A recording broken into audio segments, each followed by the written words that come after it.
কে ধন্যবাদ জানাবো যারা ভোটের দিন বেরোয় এসছেন ভোট দেওয়ার জন্য। কারণ একটা প্রচণ্ড ভয় ছিল যে লো কাস্টিং কেন হচ্ছে। কাছাড় বা বরাকের দুইটা সিটে যারা বেরিয়ে এসছেন ভোট দেওয়ার জন্যে, সেটার জন্যে আমি ধন্যবাদ জানাচ্ছি। বেশ ধন্যবাদ জানাবো যারা আজকে বিজেপির বিরুদ্ধে ভোটটা দিয়েছে, তৃণমূলকে দিয়ে থাকেন বা ইন্ডিয়া অ্যালায়েন্সের কোনো পার্টিকে দিয়ে থাকেন। এটা অত্যন্ত গুরুত্বপূর্ণ ইলেকশন কেন ছিল? কারণ এটা সংবিধান বাঁচাবার লড়াই ছিল। 400 পার যে ভারতীয় জনতা পার্টি বলেছে, ভারতবর্ষের মানুষ বুঝেছে যে 400 পার বিজেপি চাইছে সংবিধান বদলাবার জন্য। 400 পারটা ব্যাকফায়ার কেন করেছে? কারণ মানুষ বুঝেছে যে সংবিধান বদলাবার জন্যে নরেন্দ্র মোদীজি 400টা সিট চাইছেন। কারণ পার্লামেন্টে 2/3 মেজরিটি না হলে সংবিধান পরিবর্তন করা যায় না। সংবিধানের কি গুরুত্ব এটা ভারতবর্ষের মানুষ এই ইলেকশনে প্রমাণ করে দিয়েছে। আজকে যদি সংবিধান তছনছ হয়ে যায়, যদি সংবিধানকে এইভাবে সংশোধন করা হয় যে আমাদের দেশের পরম্পরা বা ইন্ডিয়ার যেটা ফ্যাব্রিক আমরাকে বলি, the very idea of India যদি বদলে যায়, আমি মনে করি এর থেকে বড় থ্রেট কিছু এই দেশের বিরুদ্ধে হতে পারে না। যারা বিজেপিকে ভোট না দিয়ে, যে দল যেখানে অ্যান্টি বিজেপি ওয়াইজ স্ট্রং ছিল, ওদেরকে দিয়ে আরেকটা জিনিস প্রমাণ করে দিয়েছে যে কমিউনাল পলিটিক্সের পুরোপুরি রিজেকশন হয়ে গেছে। বরাক ভ্যালিতে কেউ আমাদের বলতে পারে যে আপনারা সঠিক ক্যান্ডিডেট দিতে পারেননি। আমি রাধেশ্যাম বিশ্বাসকে কটাক্ষ করে বলছি না, মানুষ বলতে পারে। বা আমরা হয়তো ঠিক করে সংগঠন করতে পারিনি, আমরা প্রত্যেকটা বুথে গিয়ে মিটিং করতে পারিনি। এইগুলা প্রশ্ন রয়েছে, থাকবে, এবং আমরা চেষ্টা করব আগামী দিনে আরও জোর দিয়ে এইগুলা সংশোধন করার। বরাকের জনসাধারণকে আমি শুধু অনুরোধ করতে পারবো, কারণ জনগণই সব কিছু গণতান্ত্রিক দেশে, যে যতদিন আমাদের মধ্যে ডিভিশন থাকবে, ধর্মের নামে হোক, ভাষার নামে হোক, জাতির নামে হোক, যতদিন আমাদের মধ্যে ডিভিশন থাকবে, আমি মনে করি যে বরাকের বঞ্চনা কোনো দিন কমবে না। আজকে মানুষের ভিতরে আবেগ ছিল ডিলিমিটেশন নিয়ে, কিন্তু আজকে ইভিএম মেশিন খোলার পরে আমরা কি মেসেজ দিলাম আসাম সরকারকে, আমরা কি মেসেজ দিলাম ভারত সরকারকে? যে রাজ্যতে এনআরসি নিয়ে আজ পর্যন্ত বিচার হলো না, যে রাজ্যতে কার নামে ভোট নেওয়া হলো, ইস্যু নিয়ে আমরা বরাকবাসীরা কি মেসেজ দিলাম আসাম সরকারকে, যারা আসাম সরকারে আছে।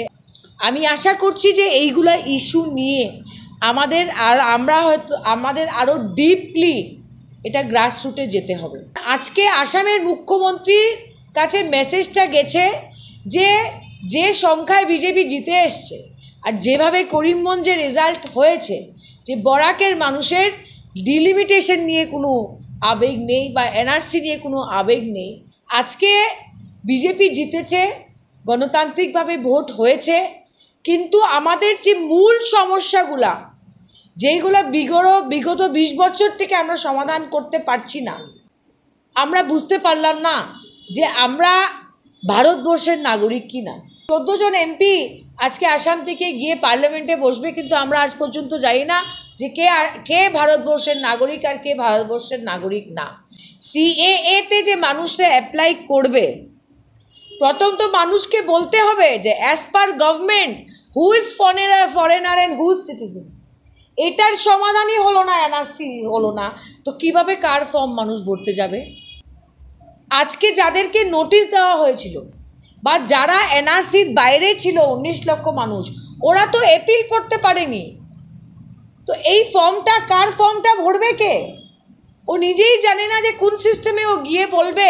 কারণ কার ফর্ম পড়তে হলে প্রথম স্বীকার করতে হবে আপনি ফরেনার। কে এই কার ফর্মটা ভরতে যাবে? কিন্তু এইগুলো ইস্যু নিয়ে আমি মনে করি যে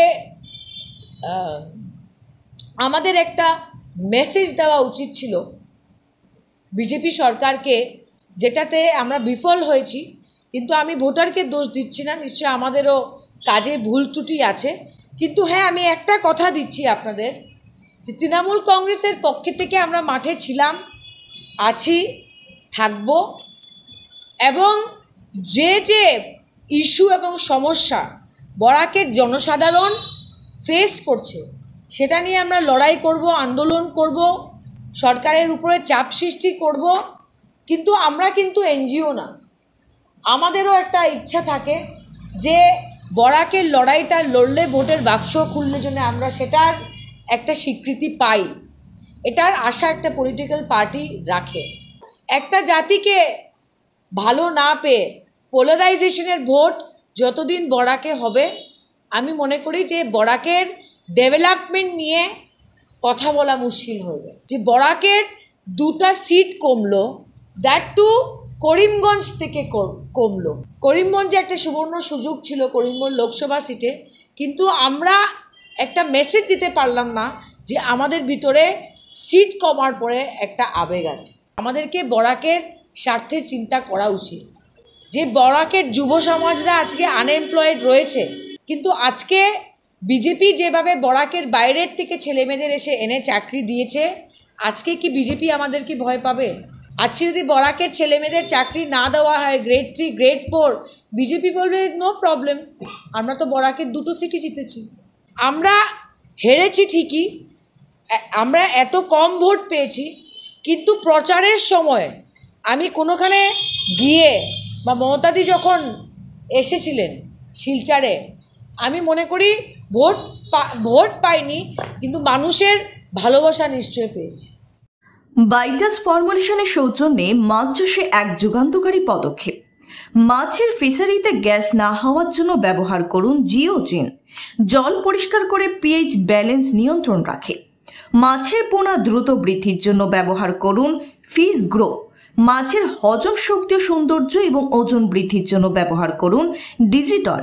মাছ যাতে অক্সিজেনের অভাবের জন্য জলে না ভাসে তার জন্য ব্যবহার করুন অক্সিপিল ট্যাবলেট। মাছের চর্মরোগ ও মাছ লাল হয়ে যাওয়া রোগ প্রতিরোধের জন্য ব্যবহার করুন আয়োডলিন। গরুর দুধ বৃদ্ধি ও ক্যালসিয়ামের জন্য ব্যবহার করুন কেলডিপ্লেক্স গোল্ড। গরু, মুরগি, ছাগল এসব পশুর লিভার সঠিকভাবে কাজ করার জন্য ব্যবহার করুন লিভার স্কিন। ডিলারশিপ নেওয়ার জন্য ও বিশদ বিবরণ জানার জন্য যোগাযোগ করুন 6009274746 এবং 6901804306 এই নম্বরে।